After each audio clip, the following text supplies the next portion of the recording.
Good morning, good afternoon, good evening, ladies and gentlemen. Welcome once again to Becoming Better with Dr. B.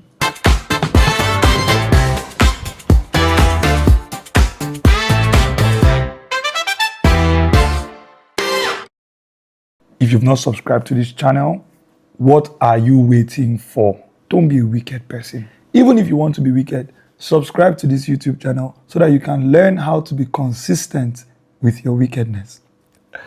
So on today's episode, we're going to be talking about what to do when you're faced with adversity. Even the best planners in the world, after checking all the boxes, doing everything that they're supposed to do, are still faced with challenges, with adversities. Things still go wrong in one way or the other. And what do we do when we face these challenges? Do we just let them stop us from what we have planned and proposed to do? Or do we go over them and continue on the path that we have chosen? So I'm going to be sharing 3 tips that help me every single time I'm faced with a problem or an adversity when I have made my plans and I have started on whatever it is that I want to do. Number 1, acceptance. Yes, it's actually very difficult for many people to do, but it is something that will help you greatly. Analyze the situation honestly. Check for the data. Do not be emotional about this. If you are the cause of the problem, state it clearly. If it was something that you did not envisage in your planning phase, state it there. But honestly check out the situation. Why did I stop?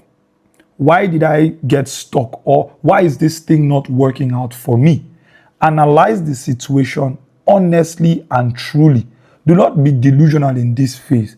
And if you feel as though you're not being objective enough, ask somebody who was observing or who was with you on your team if you're working with people. Number 2, adjust. Now, if you have done number 1 honestly, number 2 will be very easy for you to go on with. So you must adjust given the data, factoring what went wrong. I'll use myself for an example. There was a time I had this goal of running every single day.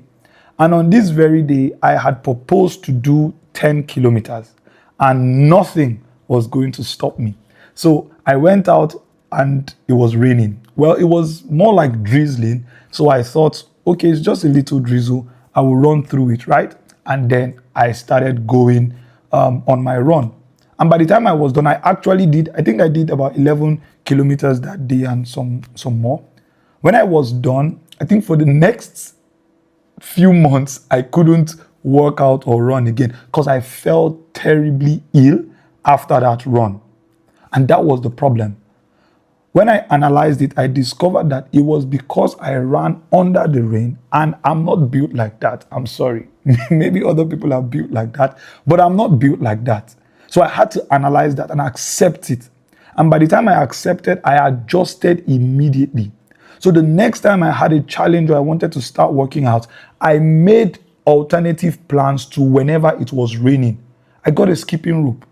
So instead of going on a run, I would rather just skip so that the rain doesn't affect my workout plans and I don't get to stop maybe by being sick or whatsoever. So when I analyzed, I accepted the situation and I adjusted accordingly. So you must analyze, have an honest review, and then adjust according to the review and the data that you have gotten. Last but not the least, accountability. I want you to get an accountability partner. Well, if you're married, you automatically have an accountability partner. But if you're not, this is another reason why you should get married, because that's what comes with the package.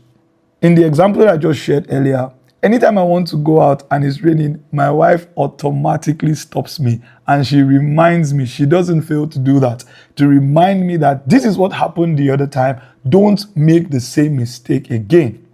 So when you're faced with adversity or you're faced with any challenge, if you have an accountability partner, they can do one of 2 things for you. They can encourage you. And secondly, they can make sure that you do not stop. We often underestimate the power of accountability. This improves our consistency dramatically. I'm not going to lie to you. If you get an accountability partner, it changes the game. If you don't have somebody that you trust or that you can look up to, why don't you check us out at the Becoming Better community with Dr. B? You can check my Instagram account at Dr. Barnabas Amu, or Facebook, TikTok. It's the same handle everywhere. You can send a DM to me or send an email still at drbarnabasamu@gmail.com. Book a clarity session and we can become your accountability partners to ensure that you start and you keep showing up. In conclusion, if you've solved one problem, doesn't necessarily mean that another one will not come up. But if you have this formula, I can assure you that no matter the challenge or the adversity, you will always surmount it. So why don't you try this out and ensure that you keep showing up? Until next time, this is Becoming Better with Dr. B.